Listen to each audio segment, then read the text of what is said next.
Dan di luar itu banyak sekali kami ketemu dengan tim hukum bersama Mas Ganjar. Jadi ya komunikasi kami terus jalan karena sudah ada garisnya dari ketua kerjasama partai pengusung, ya itu dari Bu Mega, agar kita mengambil dua jalur secara tegas. Satu jalur hukum, itu saya yang mengkoordinir pada tingkat pasangan calon. Kemudian jalur politik itu nanti saya tidak ikut jalur politik, yaitu angket, karena saya bukan orang partai. Tapi saya membaca bahwa rancangan angket itu serius dan sudah jadi. Saya sudah pegang naskah akademiknya, tebal sekali, di atas 75 halaman lah ya yang sudah saya baca itu. Jadi itu angket itu jalan, tinggal kan itu perlu koordinasi teknis ya, siapa yang tanda tangan di depan gitu. Itu sudah ada nama-namanya, tapi yang mau tanda tangan itu kan harus baca dulu juga ya, biar nanti ketika mempertahankan itu tahu. Dan itu jalur politik kan Pak ya? Itu jalur politik yang dikoordinir kalau pada tingkat paslon itu oleh Mas Ganjar. Saya jalur hukumnya. Kita berbagi tugas tapi tetap punya kaitan. Nah, saya ingin tegaskan lagi bahwa kalau jalur politik dan jalur hukum itu konsekuensinya berbeda. Kalau jalur hukum itu konsekuensinya adalah pemilu atau hasil perhitungan itu sah atau tidak, benar atau tidak, yang ditetapkan oleh KPU, yang ujungnya nanti mungkin satu, pemilu diulang, pemilu didiskualifikasi, atau mungkin ini udah sah gitu kan. Itu nanti yang akan dipertarungkan di Mahkamah Konstitusi. Jadi sesudah putusan MK nanti ya nasib Pilpres ini bagaimana angkanya, itu satu ya. Kalau jalur politik itu angket, itu yang digugat adalah kebijakan pemerintah, bukan paslon, bukan kemenangan, bukan KPU yang dipersoalkan di angket itu, tapi kebijakan pemerintah di dalam pelaksanaan beberapa undang-undang ya, yang berimplikasi tentu saja dalam prakteknya terhadap pemilihan umum, tetapi tidak akan menafikan hasil pemilihan umum yang telah ditetapkan oleh KPU dan MK, itu angket. Oleh sebab itu juga angket itu tidak ada kaitan langsung dengan pemakzulan. Angket itu tidak ada kaitan langsung dengan pemakzulan presiden, karena dari sudut teknis prosedural berbeda. Bisa saja nanti misalnya angket menyimpulkan satu, telah terjadi penyalahgunaan anggaran negara, yang kedua telah terjadi korupsi. Nah, kalau korupsi itu pemakzulan kan. Nah, itu nanti dibentuk panitia pemakzulan lagi, beda lagi, dan itu lama gitu. Mungkin ada indikasi tindak pidana. Nah, itu nanti akibat hukumnya bukan pemakzulan, hukum pidana biasa gitu. Nah, itu ya normatifnya begitu. Kalau angket itu tidak akan ada hasil angket presiden makzul, nggak bisa.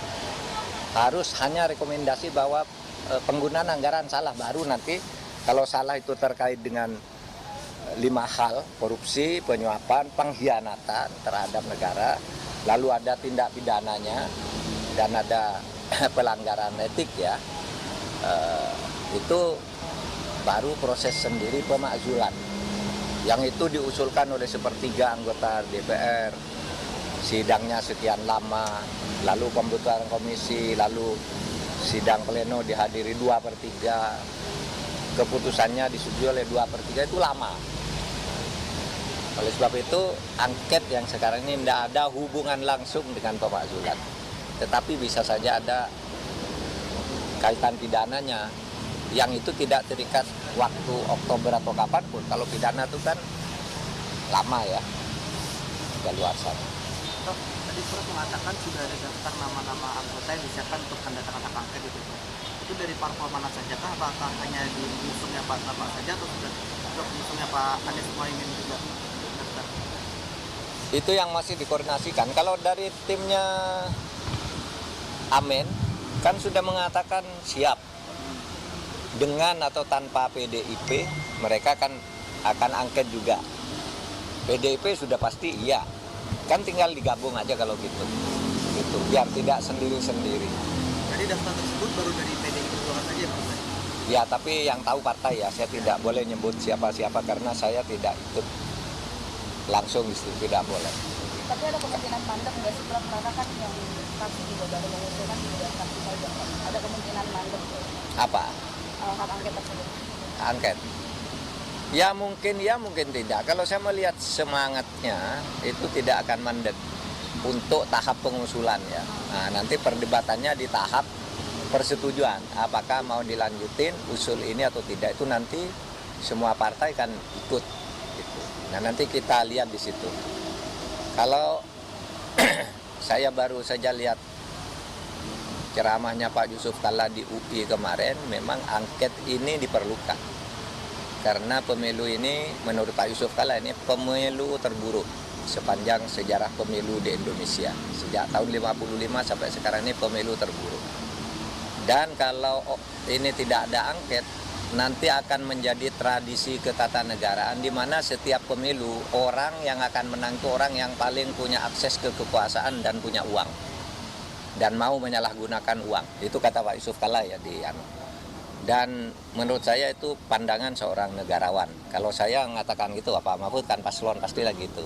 Makanya saya tidak ikut ngomong gitu. Saya katakan, Anda lihat ceramahnya Pak Yusuf Kalla bagus sekali. Pandangan seorang negarawan. Kalau pemilu yang terburuk ini tidak diklarifikasi melalui proses angket, maka nanti pada saatnya akan ketemu krisis politik dan krisis ekonomi. Krisis ekonomi itu konon akan terjadi beberapa bulan ke depan. Kalau politiknya belum selesai, lalu ini ketemu yang menjadi korban nanti negara. Ini Pak Yusuf Kalla yang saya pahami dari ceramahnya. Oke? Dan kalau soal hukum, kalau terjadi putaran kedua itu nanti 26 Juni ya. Kan bisa saja ada pemilu ulang, bisa putaran kedua, bisa tidak gitu ya. Setelah MK menetapkan ya? Iya, jadi tidak akan mengganggu agenda konstitusi.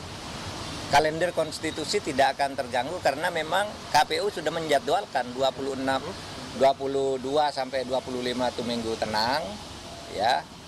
Kemudian pemungutan suaranya 26 Juni. Apakah itu ulang atau apa gitu ya. Kalau itu memang MK nanti memutuskan seperti itu. Jadi jangan bilang pemilu udah selesai. Jadwalnya sudah ada 26 Juni. Sudah ada jadwalnya. Prof, soal Pak Ganjar dilaporkan ke KPK itu oleh Ketua IPW yang juga kader PSI, ada yang memandang ini politisasi gitu, Prof. Gimana memandangnya? Wah, saya tidak akan mandang itulah, biar jalan itu. Jadi biarkan laporan itu diproses KPK gitu. Ya terserah KPK aja. Ya, saya tidak terlalu tertarik mengikuti itu karena situasi politiknya sedang ada di depan kita sehingga macam-macam nanti tafsirnya. Saya tidak tahu, tapi sejauh ini komunikasi dengan saya dengan Ganjar enggak, katanya enggak ada, itu gitu aja. Prof, Sirekap tidak lagi menampilkan diagram suara, gimana Prof tanggapannya Prof? Ya itulah salah satu masalah di KPU. Menurut saya orang-orang KPU itu tidak ada yang bisa mengendalikan IT-nya di sana. Tidak ada yang bisa mengendalikan karena mereka tidak paham. Sehingga orang lain yang tahu bahwa itu udah berpindah lebih dari 10 kali.